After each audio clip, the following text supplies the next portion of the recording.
तो केंद्र सरकार ने फैसला लिया और उस फैसले का स्वागत दिल्ली की सरकार ने भी किया। केजरीवाल सरकार ने केंद्र सरकार के इस फैसले का स्वागत किया है। दिल्ली के डिप्टी सीएम मनीष सिसोदिया से बात की न्यूज नेशन संवाददाता मोहित बख्शी ने।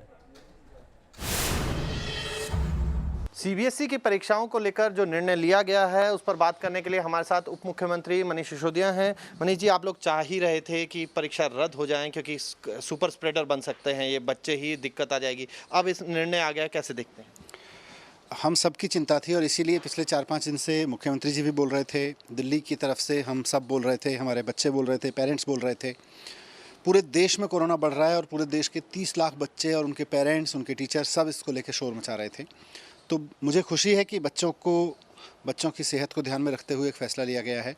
इससे कम हम मान सकते हैं कि 4 मई से जो बच्चों के सर पे तलवार अटकी थी कि एक तरफ उनकी परीक्षा थी तो दूसरी तरफ कोरोना के खिलाफ लड़ाई थी, तो कम से कम अब उनके खिलाफ उनको कोरोना से लड़ने के लिए इस तरह जूझना नहीं पड़ेगा।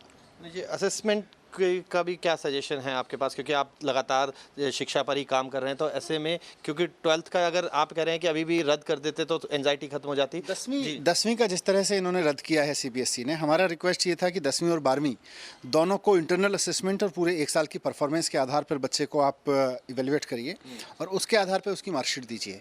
ये 10वीं में जिस फार्मूला को अपना रहे हैं वही फार्मूला 12वीं में भी अपना लिया जाता तो और अच्छा होता। नहीं जी, सवाल ये है कि क्योंकि मजबूरी है तो ऑनलाइन क्लास तो करनी है, लेकिन स्कूल भी ज़रूरी है, तो ओवरऑल किस तरीके से देखते हैं? क्योंकि पेरेंट्स अभी आश्वस्त नहीं है बच्चों को कब से स्कूल खुलेंगे, क्या होगा, बहुत सारी कन्फ्यूज़न है। अभी हम भी बस प्रार्थना ही कर रहे हैं कि जितना जल्दी हो सके, इसीलिए हमने ये भी कहा था कि जितना जल्दी हो सके सभी को वैक्सीन लगा दी जाए तो एक चेन टूट जाए इसकी, तब हमें कोई आगे एक ब्रेक थ्रू मिलेगा इसमें आगे बढ़ने के लिए।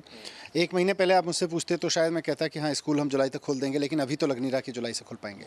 नहीं जी, चलते चलते आखिरी सवाल कि अब 12th के एग्ज़ाम होंगे, अगर इस तरीके की सर्ज रही, आपको लगता है कि कंडक्ट करा पाएंगे ये एग्ज़ाम भी, क्योंकि दिल्ली के स्कूलों को ही कराना? अगर कोरोना की स्थिति इसी तरह से बढ़ी, ईश्वर ना करे कि बढ़े, पर इसी तरह बढ़ी तो फिर शायद हम रिक्वेस्ट करेंगे केंद्र सरकार से कि जैसे 10वीं के बच्चों को पास करने का फैसला लिया है, जिन टर्म्स एंड कंडीशंस पर, उन्हीं टर्म्स एंड कंडीशंस पर 12वीं के बच्चों को भी पास करने का फैसला लें।